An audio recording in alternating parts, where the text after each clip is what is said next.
Hello and welcome. I'm Dr. Lisa Ann Homic from Homic Advanced Chiropractic. This is the new member orientation video.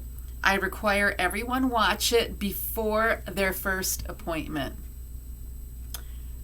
Thank you for joining me. This video is going to help you decide if this office is the right fit for you because your time is valuable. I don't want anyone losing another minute, hour, or day, or year, or years because of poor health, due to lack of information, or a silent toleration of learned helplessness. Chiropractic opens the door to new opportunities. You may have a singular goal in mind right now of what you want to get out of chiropractic. That's fine.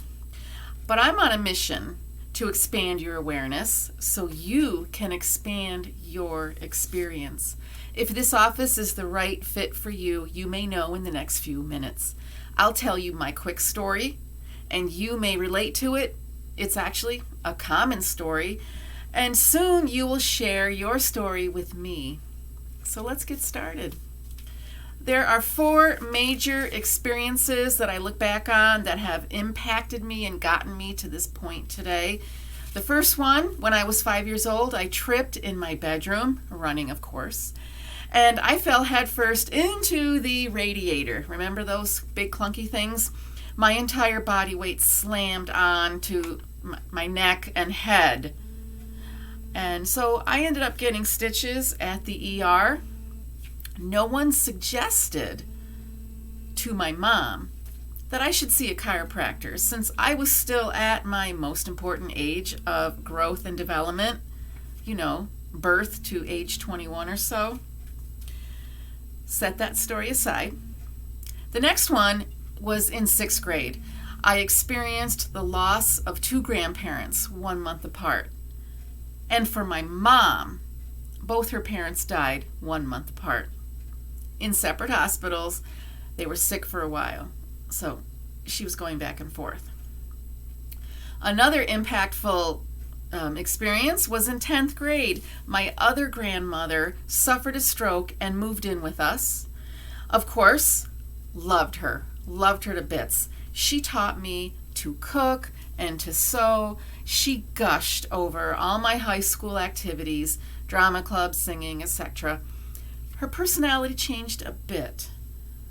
That was devastating, but some of that recovered in time. But my dad asked me to organize her pills. You've seen this in your own family. It's overwhelming to see someone sick, and you want to help them. You don't want to make any mistakes. So here are her pills, just bottles and bottles. I had paper and pencil and made a chart, no computer back then. I looked at all of her pills. She had one in the morning, one after a meal, 2 times a day, 3 times a day, 4 times a day. To keep it organized so everyone in the house would know when she needed a certain pill at what time, I had a chart hour by hour, and we would check it off. Whoever was home, it's 10 o'clock, give her the pill. It was hanging on the refrigerator. She was taking a pill nearly every hour of her awake day. That was a slow, miserable decline. Is that what I get to look forward to later on in life? My own life? No. A definite no. The 4th major experience that impacted my life is when I became a mental health therapist, working with people who were dealing with depression, bipolar, schizophrenia, borderline personality. There was a day when I'm scratching my head because we are so cutting edge. These folks weren't seeing light at the end of the tunnel. The day with Dave woke me up. He was with me and the psychiatrist, and he was complaining of body pain. He hurt all over. The psychiatrist said to him, "That's not my scope of practice. Go see your regular physician." Dave did come back a couple of months later. His doctor said his labs were great. All his tests were fine. It's all in your head. Go back to your psychiatrist. So there's this back and forth, right? This endless back and forth. He fell through the cracks. The psychiatrist, no help. The family physician, no help. Falling through the cracks. Who is going to reach him? How can I actually reach people? That was my question in my mind at that time. I was on a search and possibly a career change, which you know how that ended here. So I noticed the folks in my bipolar group therapy, they were drinking a Diet Coke, smoking cigarettes outside in the front, clinging to their ding-dongs and Twinkies. This was an everyday thing for them. And I brought along the granola bars thinking I was helping them out, doing a little bit better. So how can anyone get out of a rut when they've got caffeine, NutraSweet, junk food, and cigarettes? So that told me I knew about the mind at that point in my career. I needed to know more about the body. The mind-body connection was not being addressed properly. And thus, everyone's falling through the cracks. I searched for a non-drug healing approach, and I finally found it in chiropractic. So here we are. The missing link so people don't fall through the cracks. What do you want to get out of chiropractic today? Let me tell you what chiropractic offers. People want their spines adjusted in order to feel better. That's great. But the potential is there for more. But first, we have to know how we got here. And how did we get into a state of imbalance? How do we slip through the cracks unknowingly?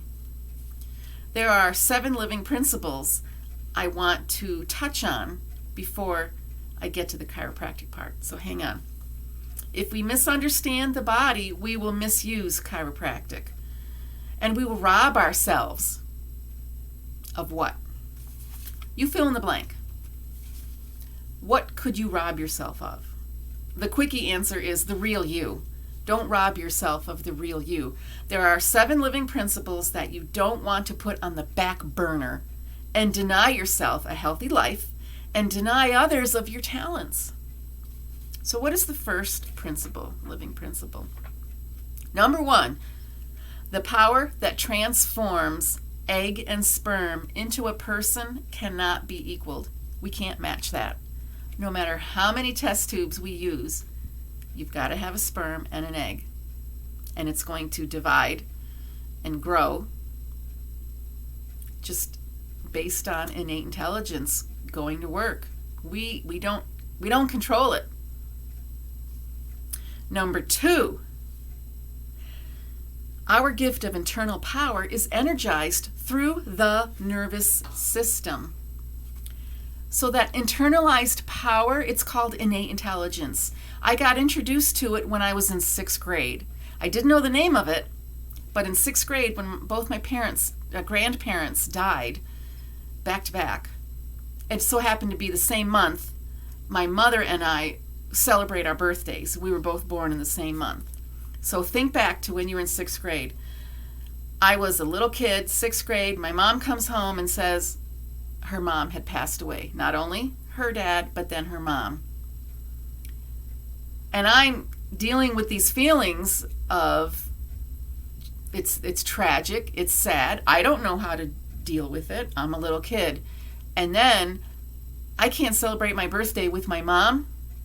We can't celebrate together because this tragedy happened. And I didn't know how to just deal with all these factors. So very soon after that, I thought I was next to die. I became a paranoid hypochondriac. Little kid, didn't know anything, didn't know how to face it, just unsure. Did I talk to my parents? No, didn't mention a thing, just dealt with it inwardly, dealt with it on my own. Every little scratch, bump, scar that I found on my body scared me like crazy. I had a vein on my lower leg. scared me. I really thought that was it for me. I was next. I was panicked. Here's a good ending to the story. Shortly after that, I found a box of books. Somebody gave us a box of old books, and I rummaged through them and pulled out an elementary reading style for the elementary age health book, and it was all about the body systems. I learned about the circulatory system, respiratory system, skeletal system, nervous system, all in this book. Now, in 6th grade, I didn't have any science introduced to me yet in my school, not till junior high. So this was brand new information for me. It was exciting information, and it helped me realize my body is working for me. My body is taking care of me. I had instant relief. That problem was solved for me. I became happy again, and that was the end of that. I just continued on through my childhood, relieved, happy, and looking forward to the future. Now, with this gift of internal power that is energized through the nervous system, I'm still on principle 2. The nervous system is the brain and the spinal cord. Here's my little handy dandy chart. Brain, spinal cord, nerves. And what is housing all this? The skull and the vertebral bones, protecting your nervous system. So we've got the physical, the actual nervous system, and the non-physical, the innate intelligence, that internal power that's taking care of you. Number 3 of the living principles: stress is always occurring, and the nervous system is always counteracting. No matter what, it's responding to whatever exposures that are in your life. Number 4, all body responses are logical as the nervous system encounters the stresses of your life. Number 5, the nervous system forms patterns as we face stress and make choices. The major pattern you can understand is the fight or flight pattern. When you go into fight or flight, your heart is racing, you're breathing more deeply, your blood flow is rerouted to your extremities so you can get away from danger, so you can face whatever is in front of you. And that's that state of fight or flight. And your brain memorizes these patterns after repetition, depending on the different stressors you're encountering. So keep that in mind, the fight or flight response. Number 6, these patterns will reinforce strength or weakness to the body. Now, strength that's great. We love having strength. We like to have that resiliency. And sometimes we just put it on autopilot and let it go and forget about it. We take it for granted. We've got to give back to it. We've got to replenish it. So don't forget that your strength has to be replenished, and you pay it back, pay it forward to yourself. But also the weakness, so your patterns are going to be a lot of strength or a lot of weakness. And the weakness part, we don't want to let those late effects take hold in the body. So think about what patterns are in your nervous system right now. Do you have more strength or more weakness? How can we go and handle these in a proper way? That brings us to number 7. This is the chiropractic part.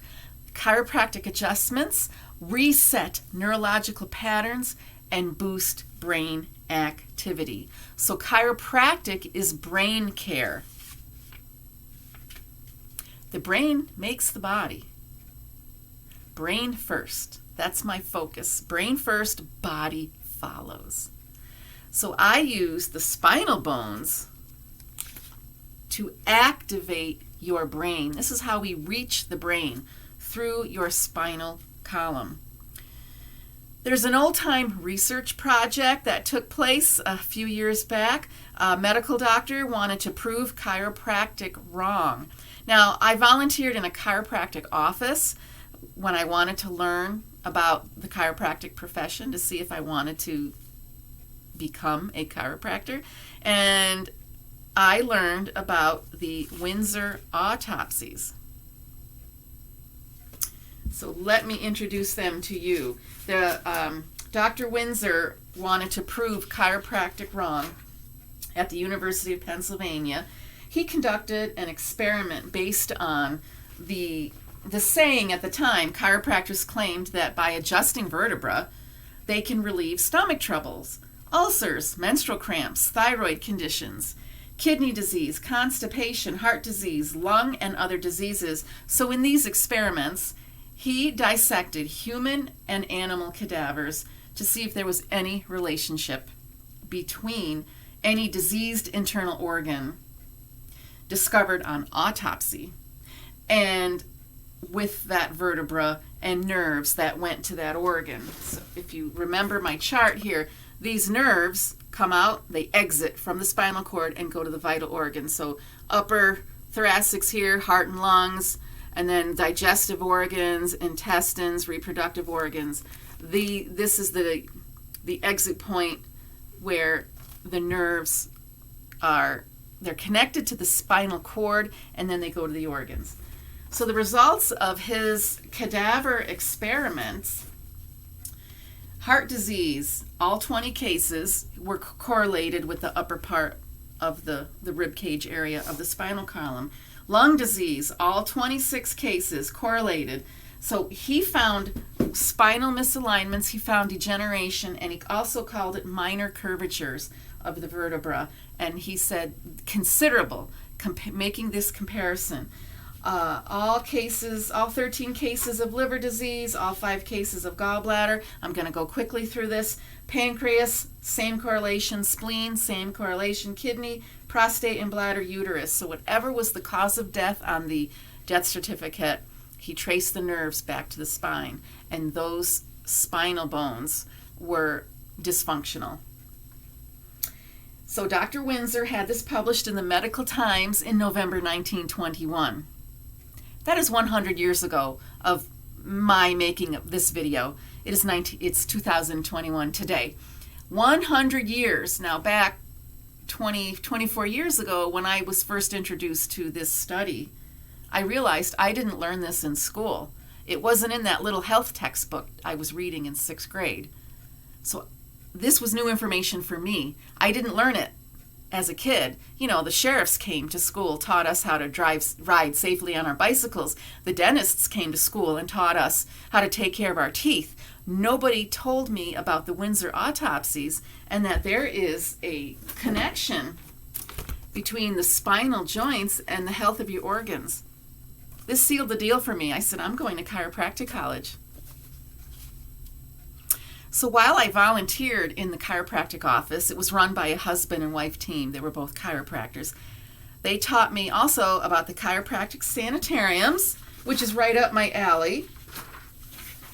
1926 to 1961, there was a chiropractic sanitarium called Clearview Sanitarium, and another famous one, Forest Park Sanitarium, run from 1922 to 1959. Folks who had psychotic breaks, different mental illnesses came to these sanitariums. What were they given? Chiropractic and nutrition.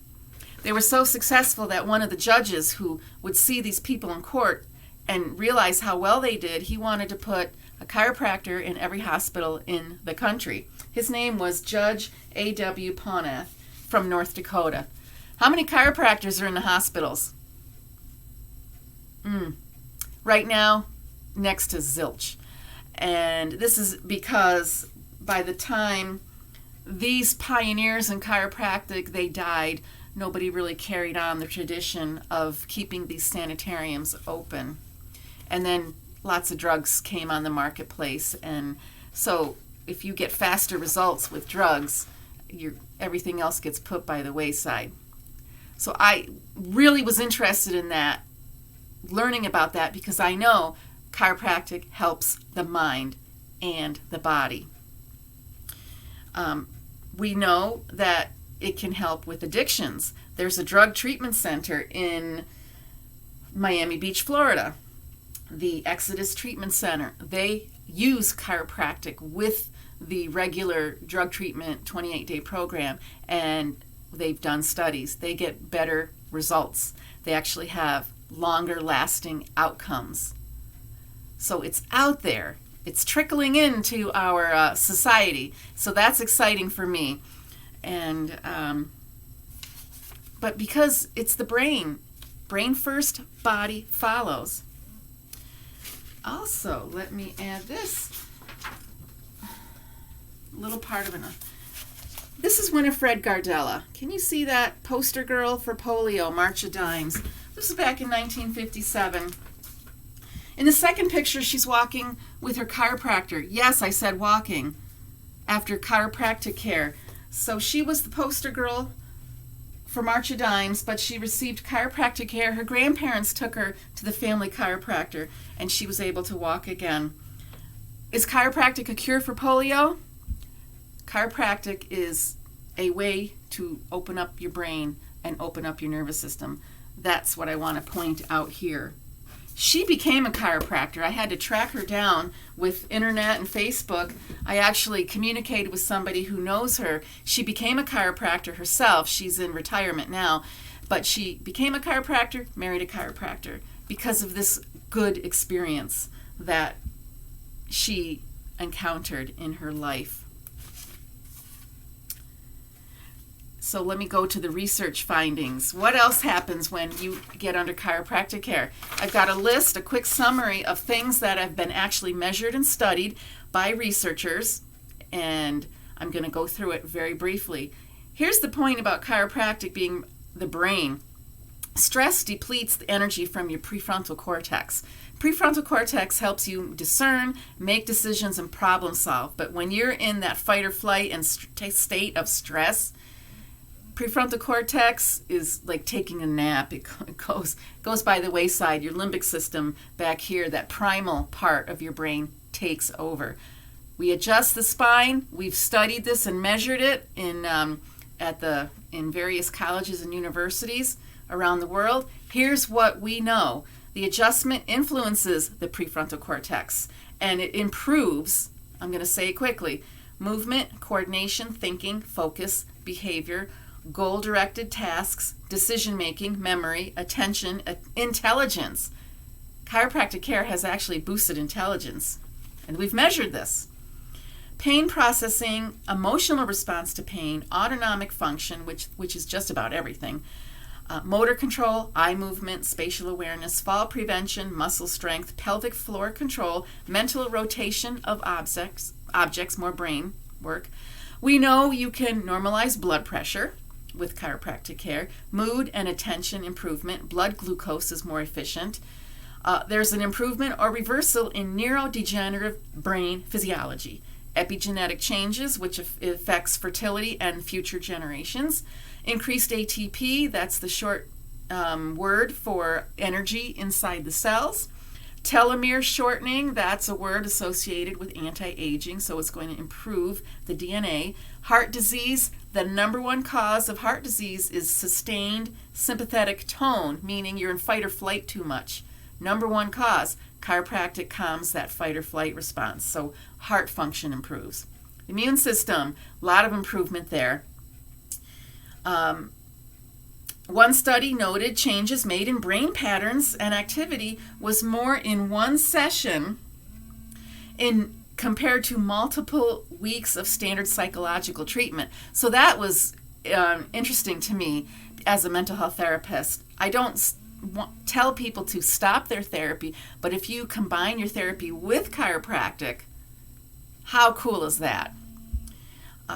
Muscle strength improves with chiropractic care. Stability and fatigue. Actually, more improvement in one session than 3 weeks of weight training. Now, weight training is wonderful for you, so if you do the weight training and chiropractic together, how awesome is that? We know you increase mobility. We reduce spinal degeneration with chiropractic care. Degeneration sets in within 10 to 14 days of immobility.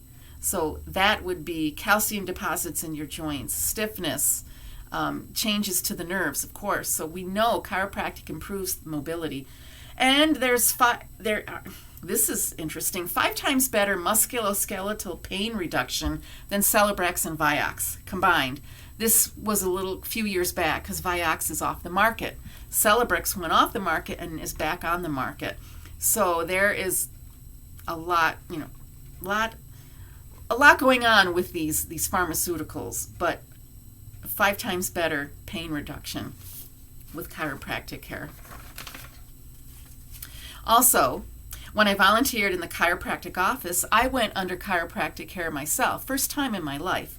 I had x-rays and got adjusted. So in 1995, way back then, I saw what my spine looked like on x-ray. I was forming spurs in my neck in my late 20s. What? I had no warnings. I had no pain, but I was already seeing this early degeneration. And I knew then and there I didn't want that to progress. No. So remember when I hit the radiator, my forehead, age 5, and my mother was never informed? Gosh, you should probably take her to a chiropractor because of this trauma.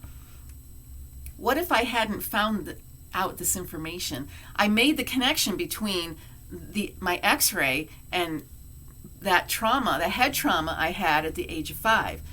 I could have developed possibly depression, fibromyalgia, had I not known this and not gotten under chiropractic care. So my final words on this video: you are invited to become a member of the office to receive chiropractic care on a maintenance, routine basis to promote brain function. Remember, brain first, body follows. We want to slow down also joint degeneration. We can develop a healthcare plan that replenishes what an overburdened nervous system takes away from you. We work on stress management and nutrition also. If you get your car's oil changed, you understand the importance of regular routine maintenance. If you brush your teeth, you understand the importance of that regular routine maintenance. I don't want to gross you out. If you flush your toilet and clean your toilet multiple times, you understand how important routine is. If you repair your house before years of weather wrecks it, you understand the importance of maintenance. So the chiropractic approach is to take regular care of your brain and spine before your tissues reach their limits. We're drug-free, and it's a very nurturing approach. We work in sync with the body because we know all body responses are logical. We take the time for our brain and spine so we can enjoy full participation in the world. So be proactive. Don't put limits on yourself. Thank you for your attention, and I'll see you in the office.